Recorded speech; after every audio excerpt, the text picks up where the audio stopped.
This is another episode of the Speak Easy podcast, where we talk about the behind the scenes of what it is to be the speaker or the author. I am your host, Altavis Pelzer, the voice coach, professional speaker, certified life coach, and Amazon best-selling author.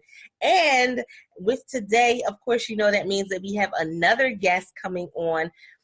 But if you haven't done so already, I want to make sure that you know that we appreciate you for sharing out the broadcast, because we know you're going to do it at some point, because there's going to be some points given, some messages, some tips that are going to impact not only you, but the people on your timeline. If you're catching this for the first time, don't forget, hit that subscribe button, hit that follow button, so that way you can get updates on when we go live. Guys, we have to think about this process as the author, the speaker, the entrepreneur. And guess what? There are going to be times where you have to learn to fly with a broken wing. Now, nobody wants to fly with a broken wing, right? Nobody wants to be in that position of, trying to make ends meet, as we would say when we were working jobs. But nobody wants to be at their last trying to make things work. Nobody wants to be going through a divorce and trying to build a business. But the reality is that when you look at those people who have made it to a successful point that we're trying to achieve, oftentimes they have gone through something significant.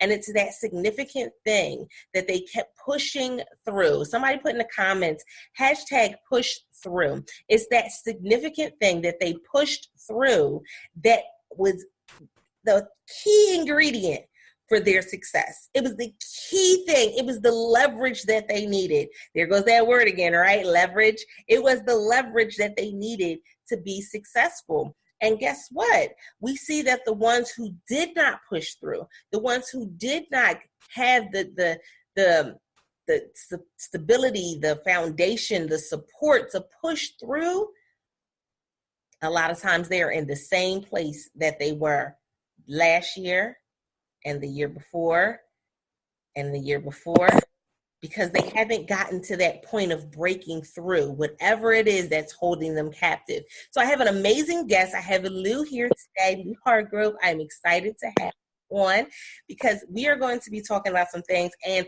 it's interesting, the topic today, because the name of her publishing company is Red Butterfly.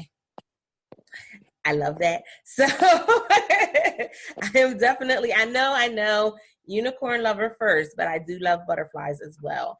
And when we think about that process that the butterfly goes through, a lot of us can definitely relate. So with that being said, hello, Lou. Hello, how are you? I'm doing great. So why don't you tell them a little bit about yourself? My name is Lou Hargrove. I'm from Atlantic City, New Jersey. I'm working on my second book of poetry, Red Butterfly Chronicles. My first book of poetry was called Passion and Turmoil. They're both a collection of love poems.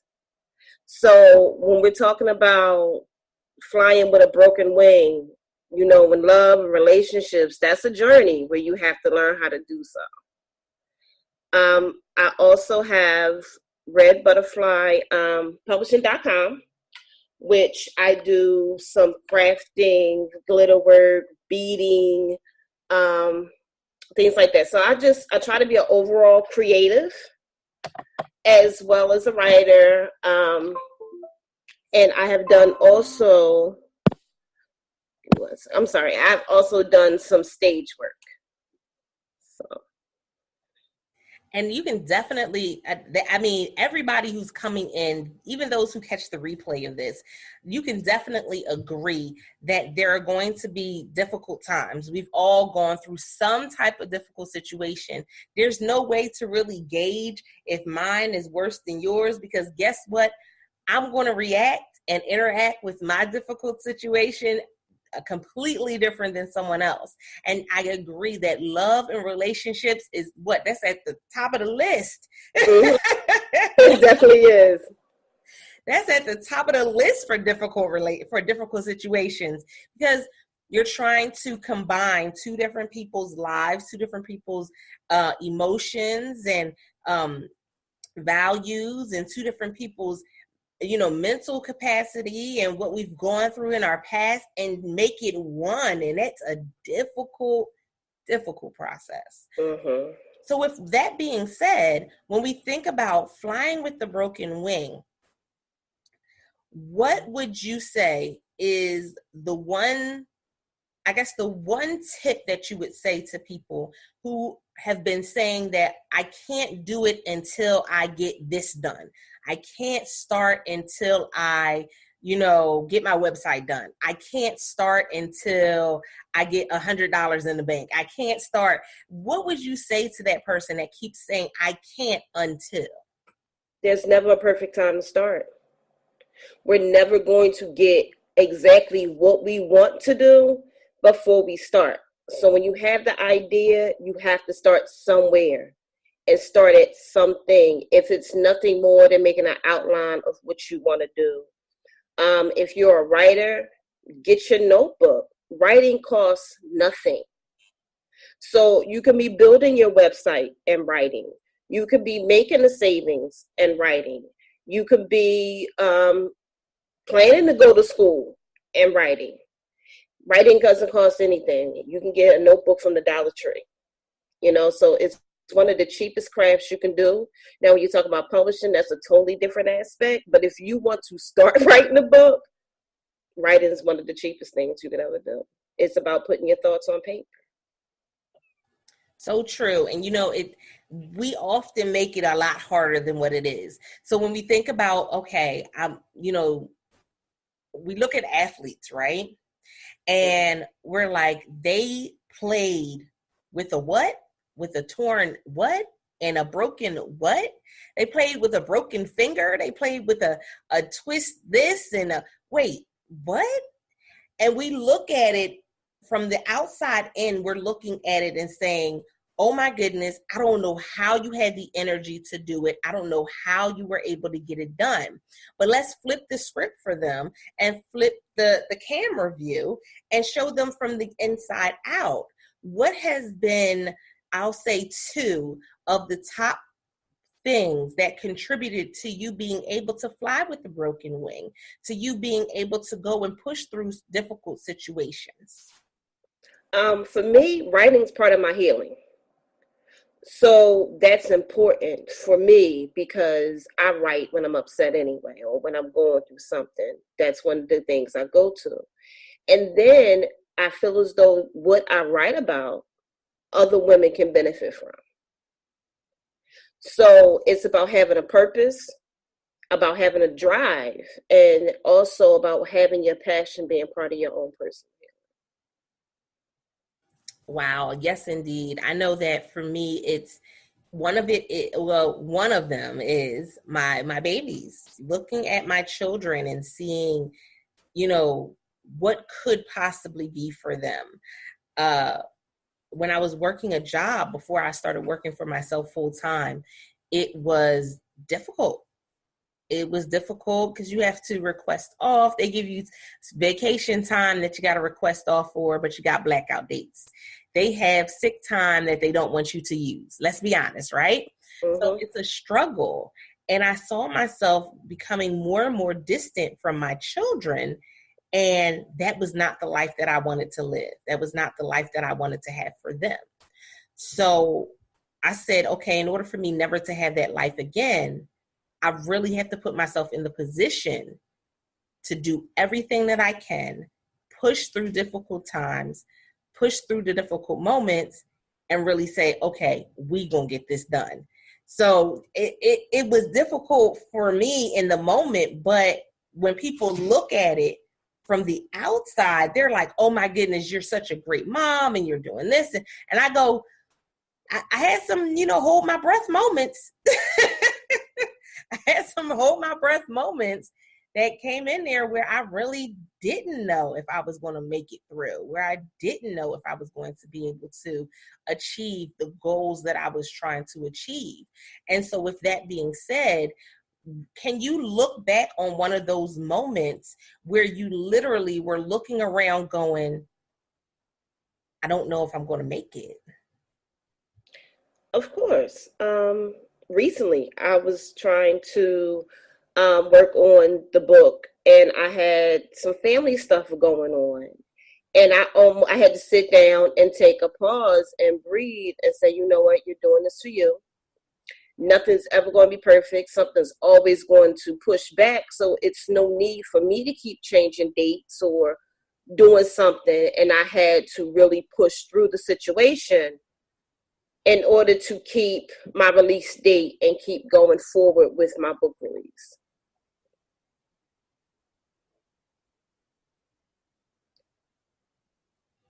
See, and I know that a big piece of it too is, who do you have in your corner? Mm-hmm. Who do you have as a support system? Because we know that we can say all day, right?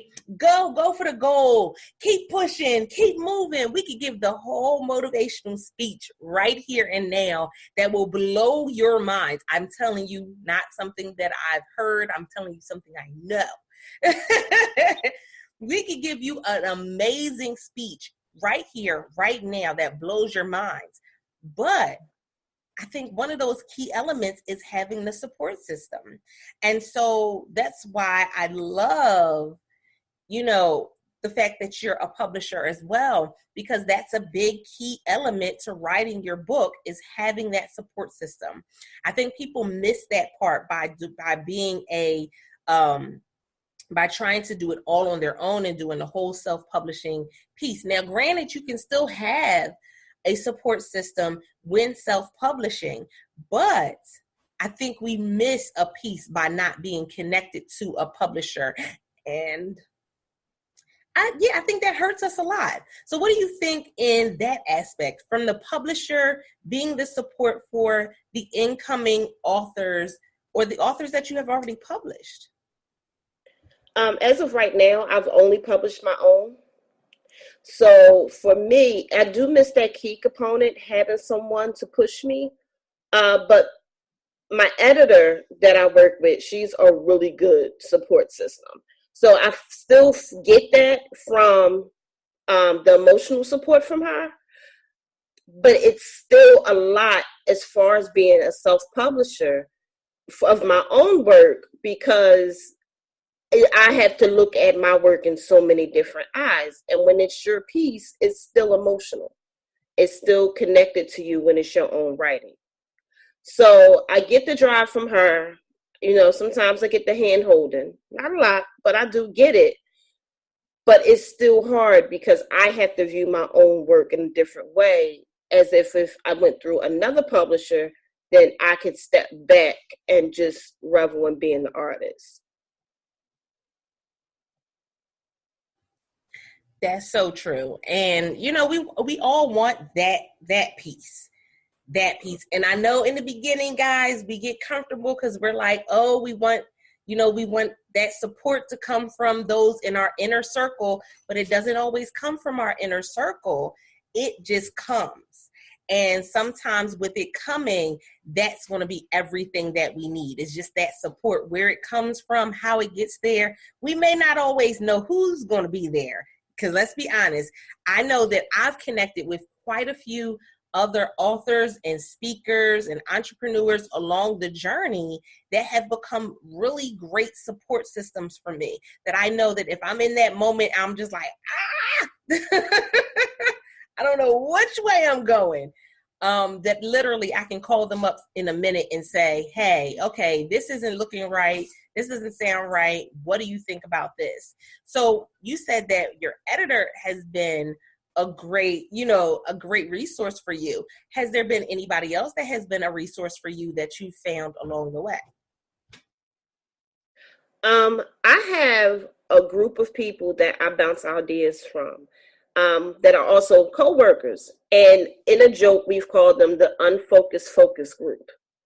And those are people that any business ideas, they're really strong supporters, purchasers of my business, that I will sit down, and if I have ideas or I need somebody to talk to about where I want to take my business as far as my brand, they have been a great support system, sounding boards. Those moments when I did want to pause or stop or give up, they were really good at pushing me through, seeing the work that I have done. And sometimes you do need those people outside your circle and outside your family to tell you or witness, you know what, you've been working on this for so long. You're dedicated to this. You have done this. You know, we'll be here to support you. You know, I also have a writers group that pushes me sometimes too. So they aren't part of my inner circle or my everyday circle all the time, but they do step in to say, you know what, this is a great idea. Maybe you should rethink this. And you know what, keep pushing, keep going. And I think that's a big key piece of it as well. I think about the story of Jonah and the whale. And we you know, I'm often saying to my clients, you want to make sure that you surround yourself with people that in those Jonah moments, that they're not going to drive you to the boat. You want to find those people that in those Jonah moments, they're going to be the ones that take that suitcase that you packed up in order for you to leave, and they open it and dump it on the ground and say, you ain't going nowhere. And it means that we have to be able to accept some hard truths, right? Which is not always easy. We got to be able to accept, you know, when people are criticizing us, as far as it being something that's going to increase or better our business. We have to be able to accept those things. And a lot of times that's a hard part of the journey, because we have to understand that flying with a broken wing means that, guess what? Sometimes the wing had to be broken in order for it to heal properly. Right. And so have you had any of those stinging, ouch, brick type moments where you felt like that really hurt? I didn't want to hear that. I didn't want to deal with that. But now you're looking back on it like, that helped me to get where I am right now. I've had moments where I've had product ideas that maybe weren't great ideas. And I had to have someone tell me, you know what, who's going to buy that? You know, what purpose does it serve? And I didn't necessarily want to hear it at the time. But now that it's now, you know, going back and thinking about it, if I had took the time to develop it, or if I had to try to sell it, like, I would have wasted a lot of time, money, resources, and that stuff affects your brand. So I'm thankful for having those moments where I didn't want to hear the truth, because nobody really wants that person that's always going to agree with them. You need people in your life that is going to challenge you, because that's how you grow. And in the meantime, if you think about it, they're not doing it to be malicious. They're not doing it to be mean. Now, sometimes you do have to be careful of when people knock your ideas, because it's not always coming from a great place. But when you have people that you trust in your circle, you know when those ideas or that challenge is coming from a better place. Exactly. Be careful of that little kid that's walking around with the magnifying glass, right? Mm-hmm. That little kid walking around with the magnifying glass that's just trying to figure out how they can start a fire. Guess what? That little kid is all grown up, and they work at some of your jobs, and they're in some of your families, and they're in some of your neighborhoods. And I know, it stings, it hurts. We don't want to hear that, but that's the truth. That literally sometimes the people that we held on to the closest are actually the ones who are holding that magnifying glass and burning everything down. So yeah, it does take a lot of discernment in saying, okay, who can I share my stuff with and who I can't share my stuff with? Who is really here to be a support, or who's just here just to get a ride? Because guess what? You got some people that's just with you just to get a ride to the next stop, and then they'll get off. And that's okay. We have to understand, you know, people. Mm-hmm. We definitely have to understand people. So with that as well, have you had many transitions in and out of your life during this process as an author? A lot. Like, on my journey since I put out my first book in 2015, 2013, 2014, I started to notice a lot of friends falling by the wayside. either through just disappearances or disagreements. Recently, I've had someone that I thought that I was really close to doing some things that was kind of shady on a business level. And I had to take a step back and pause and say, is it me or is it them? I shared my dates, my release dates and all that with someone. And then, it was never I will be there. It was never a congratulations. It was, okay, I think I might be busy 4 months down the line when this happens kind of situation. And I have to realize that not only people, God doesn't have everyone in your life to go where he is taking you. Sometimes in this journey, everybody is not meant to arrive to your destination with you. No matter how much of a help they've been, no matter how close you guys have been, everybody grows in a different way. So with the most recent situation, that had been someone on a business level that I have helped a lot. So it really stung and it really hurt. And it almost made me say, well, is this project even worth it if this person is totally ignoring it? But I had to realize sometimes persons in a driver's seat and they want to continue to drive. But as soon as you take the wheel, they want to jump off the car. So those situations have happened as well. And it's painful and it hurts because sometimes you feel like you're doing this journey alone. But I have to realize that when you're going towards your personal truth, that God is going to remove people. He's going to add people. He's going to remove people. And everyone's not meant to be in it for the long run. I have to laugh almost because it's almost along the same lines where we're on this platform. We're on Facebook. We're on Instagram. We're on Twitter. We're on Pinterest and I mean, all these different platforms, right? And we work to get engagement. We work to build people up and get a following on that platform, right? And then you look one day and you have one number, and then the next day it's going down by like 2. And you're like, well, who left? You're looking around like, who jumped ship? What in the world?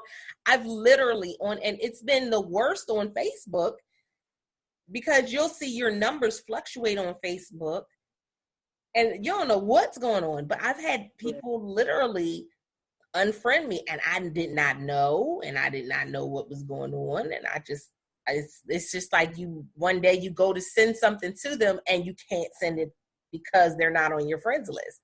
So you kind of are like at a loss for words. And even though that's on a broader scale, it's still that same feeling still comes to mind. Now, Twitter is a little petty because Twitter, they do that whole follow for follow thing.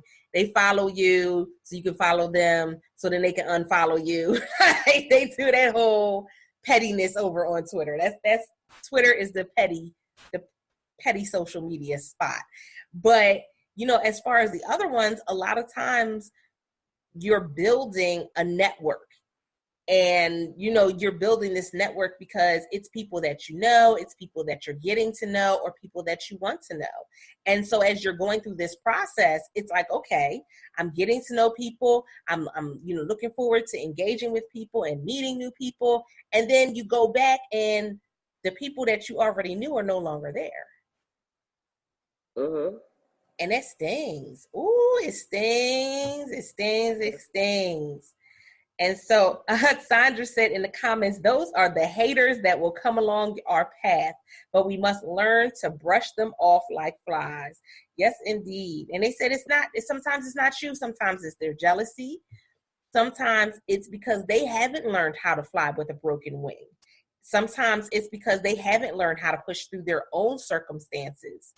Or sometimes you passed where they were. And that's made them feel uncomfortable. Mm-hmm. I mean, it's interesting when you start out at the same point as somebody else, and you're both moving forward on your journeys, and then at some point you look and that other person has left you far behind. Sometimes you get a little sore, you get a little in your feelings. You do. We don't want to always be like that, but that's literally what has happened. And so I can definitely relate to, looking up and there being people in my corner that are no longer in my corner. There being people across social media that were there that are no longer there. It's a part of that process. Honestly, it definitely is. It's not a part that people talk about though. Right. Definitely not a part. So guys, thank you guys for those who are coming in. Thank you for coming in and sharing out the broadcast. We're talking about sometimes you have to learn how to fly with a broken wing. And this process of being the author, the speaker, the entrepreneur, it's not an easy process. There's no easy part to it, except for when we're probably asleep, and that may not even always be easy. But there's no real easy part to this journey. There's some things, some difficult situations that we will have to endure, and then life happens. Life happens. The divorce happens. A death in the family happens. And we have to learn to trudge through it to be able to move towards success. It's not always easy. It does take time. It does take support, but it's definitely doable. Now, I know that you said that you write poetry. So I love poetry. That's where it all started for me. What have you seen in poetry? I know because we don't see poetry in the forefront when it comes to publishing as much anymore as we do the self-help and motivation books. And I think recently we've seen like a boom in cookbooks and things of that nature. So where do you see poetry being in this whole mix-up of who's getting published? Do you see a lot more poets starting to come back to getting their work published? I see a lot more a lot more poets going towards self-publishing. I don't see a lot of poets getting published mainstream. I think we had to take ownership of it and go more the self-publishing route, because it's still readable, but it's not really what they're marketing towards anymore, unfortunately. And that says a lot, because sometimes with flying with a broken wing, you might have to take an alternative route.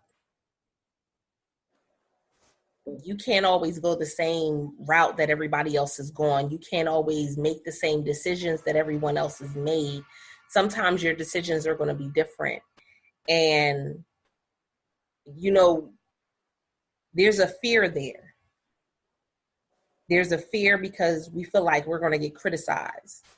There's a fear because we feel like somebody's going to, what are they going to say? They. What are they going to say about, what it is that we're doing? And that fear will creep up and it will strangle your dreams, your hopes, your desires. Completely strangle it. So yeah, a part of this process is sometimes I got to go a different route. I have to be able to take this journey a whole other direction in order for me to see a glimpse of what my success should look like. So in thinking that way, what have been some off the beat path things that you've done in your journey into becoming the publisher and the author? What are some things that's one right there, being the publisher and the author, a whole publishing company and the author. But what have been some other things that you've had to do that the quote unquote typical author wouldn't have done? I've done vending. That's not something most authors do. They usually do actual book signings. But I've done event vending, where I set up a table and I've had my books there. I do jewelry as well. So there's times where I've done vending with the jewelry and the books. I've but I take it as an add-on as well, because I do handmade beaded bookmarks. Like when you are doing your own publishing, you do have a little bit more spectrum to do your own branding as well. So I've had to do my own branding. I've had to do my own publishing. I've had books on hand. That's something that we don't have to worry about when we have an actual publisher keeping books on you all the time. When I first started, I started having flashbacks of when they used to sell CDs out the car. But, we have to do what we have to do. Like, I always try to keep books on me. I've sold books in the nail salon. I've sold, just by going to get my nails done and bumped into someone I knew. I've sold books in the nail salon. I've sold books at work, at events. Had people come to my house to pick them up. Like, those are things that are little off the beaten path that you don't do when you're a publisher, when you have a publisher. But at the same time, when you have a product and you want that product to sell, you have to get creative in how you put it out there. Definitely true. I think the more we network, the more creative ideas come about as well. Like, you made a very great statement right there when you said that, it's your branding, literally. And you're able to go in different directions with that branding. Like, I know for me as an author and a speaker, my books are directly connected to my speeches. And so that's one of the ways that I sell my books, is when I go to do a speech, people want the book because the book is connected to what I've talked about. I've talked about some things that were in the book. That definitely gives you a whole other perspective, when it comes to book sales. That's not something that people think about. That's not something that's not, let's be honest, that's not something that's taught when it comes to marketing your book. Mm-hmm. Because a lot of times the marketing piece is where people go wrong. They don't really know that marketing a book is an all the time thing. Like, right. It doesn't shut off. If you don't market your book, you don't sell your book, that thing. So definitely you made some great points with having copies on you, doing vendor events, taking your brand to a different level and saying, okay, what else can I have, that's branded things that will coincide with my book. I know the bookmarks are always a great thing. Something that I've done was that my bookmarks have my information on it. Instead of me doing business cards, I do bookmarks and it has everything on there. There's so many different options for you, but that's where the support is necessary, because we think that sometimes with, flying with a broken wing or trying to go through this off-beaten path sometimes, that we can do it how everybody else does it, and we can't.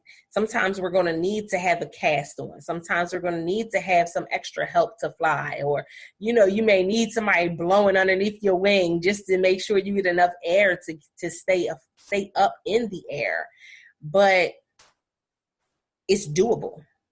Like, no matter what it is, no matter how far, you feel as though you haven't come, it's still the opportunity is there for you to be able to achieve this level of success.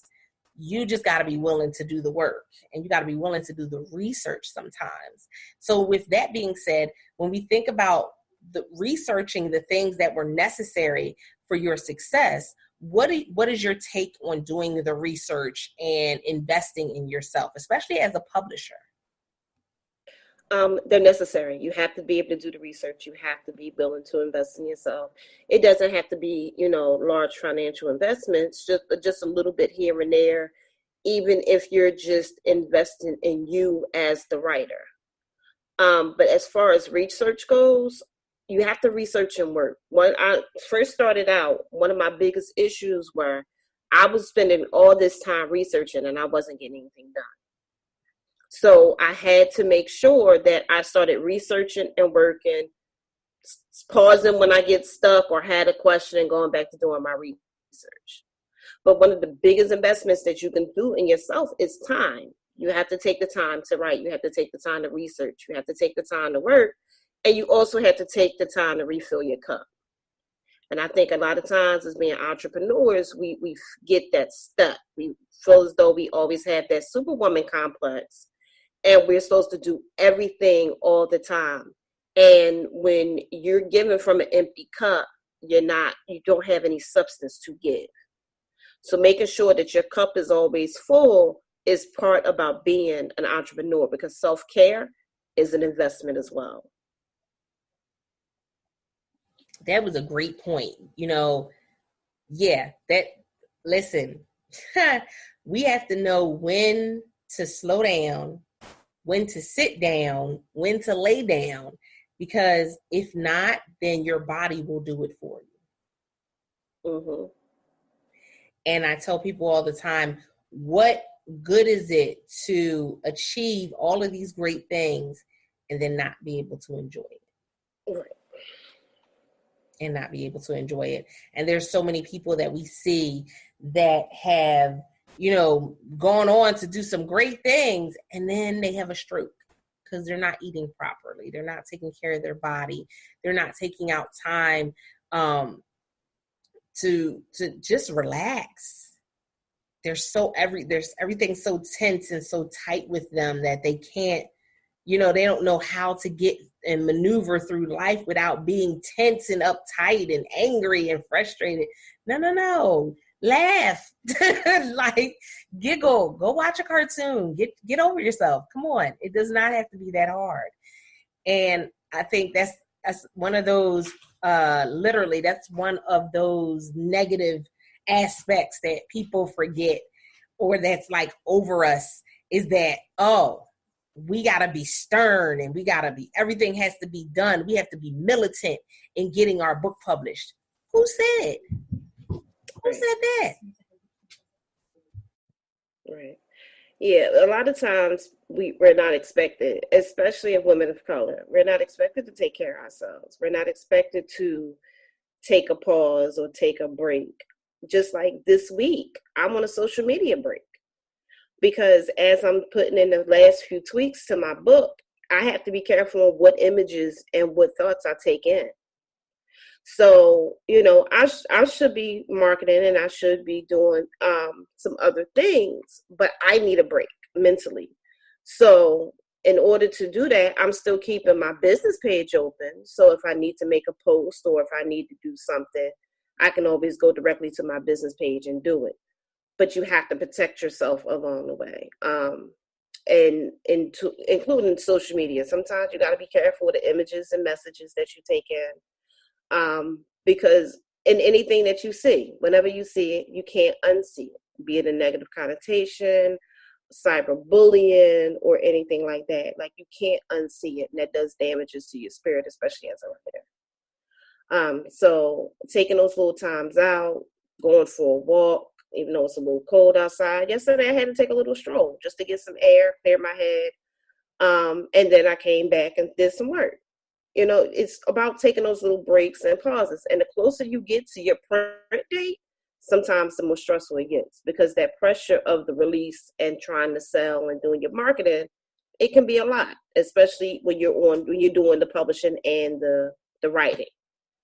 So just got to know when to take those breaks and, when to do all that. Definitely. So that self-care is definitely a piece of it, a great piece of it. I sitting here, I'm going, I like that, taking a break from social media. Because you get so much on social media, and it'll make you think that literally that the sky is falling, the world is crumbling, everything is negative, nothing is positive, and you be like, it really does affect you. And as a creative, we're taking from, everything that's around us in order for us to create. And if everything that's around us, at the moment is all negative, then what are we creating? Is it going to be something that people really enjoy, something people really want, or is it going to be people that, something that people are looking at it like, well, okay, Diary of a Mad Black Woman, what are we doing? what are we doing here? So we definitely have to take into account what we're taking in. So guys, I thank you guys so much for those who have been coming in. We appreciate you guys. This is yet another episode of the Speak Easy podcast. I am your host, Altavis Pelzer, and I always ask every guest that come on, what has been a blunder for you in the process of writing your first book or in being the publisher? What has been a blunder along the way? For me, trying to wear both hats, definitely. I put a lot of pressure on myself when I do it. And sometimes my first book, I wasn't diligent in my dates. I didn't know how long things took to get done. I thought I was going to write the book, somebody was going to look at it, I was going to put it together and send it to the printer, and it does not work that way. And one of the biggest things for me was I wasn't prepared. This time I'm a little bit better prepared. It's still hard for me to be the publisher and the writer, because as the publisher, I'm constantly rereading my writing. So my editor has to go over a lot with it. It's as that second set of eyes. I also do layout. I have a designer that does the cover, but once the cover is done, I still do the layout for the book. So I look at my book at different ways, which the first time I had no idea what I was doing. No idea. I sat in front of my computer and I had no clue. So I actually didn't make it to print until 2 weeks after my release date. So this time I actually started working on the process in November to make it to an April release date. The book has been finished. I finished writing it in November, but it took me from November to now to make it to an actual April release date. So not knowing how much time things took just was a huge, huge blunder for me. Wow, I can definitely relate to that, because I know with my first book, I did the same thing. You kind of don't gauge it, especially when you're doing self-publishing. You're kind of like thinking that things are going to go a lot smoother and a lot faster than what it goes. And so that process was definitely an interesting one, to say the least. Those who have been following the podcast for any length of time, you've heard some of the blunders and blips that I've had with publishing. And now, eight books. So, I've become a little bit better at it. I'm not perfect at it. I've become better to where we're not, completely messing up every time we publish a book. But it's definitely been a learning process, because I can say that in publishing my first book, there's nothing better than when you get that first copy of the book in your hand and you're like, I'm an author. Yes. Like, yes, definitely. Whatever you had to go through, if you had to eat salad for 3 weeks in order for you to pay for the publishing, like whatever you had to do, you look at that book and you're like, wow, I'm an author. I'm a published author. That says a lot. It feels so good, and it says a lot. It says a lot. So I know the journey is definitely not an easy one. And I applaud you, because you're doing not just the writing, but you're also doing the publishing as well, as a publisher with Red Butterfly Publishing. And I know that many people will come to you and get the support that they need, because you'll be able to share with them not only the process, but also your success journey and how that can help them. So with that being said, I want to get ready to wrap it up, but I want to let you have some time to tell them how they can find you on social media and how they can get in contact with you. I can be reached on social media at Instagram at Lou_Hargrove, and at Red Butterfly Publishing. Also on Facebook at Lou Hargrove, and on Facebook at Red Butterfly Publishing. Also, I will be opening my website soon, but you can always sign up for the VIP list at www.redbutterflypublishing.com. Great, guys. And as you know, if you would like to be a guest on the Speakeasy podcast, all you have to do is go to bit.ly/Speakeasy podcast, all lowercase, in order for you to choose a date and time that works best for you. Guess what, guys? This has been an amazing episode. We've definitely talked about some powerful things that you will go through in this process of getting the book done, of becoming the speaker, of being the entrepreneur. With that being said, if you haven't done so already, share out the broadcast. Make sure that you put #replay in the comments. And if you haven't done so, follow or subscribe so you can get a notification of the next time we go live. Guys, listen, we have so many more interviews coming down the pipeline. Why? Because I have connected with so many people who want to share with you what it is that they do, who they serve, and who they are. With that being said, guys, until next time, don't forget to press it out.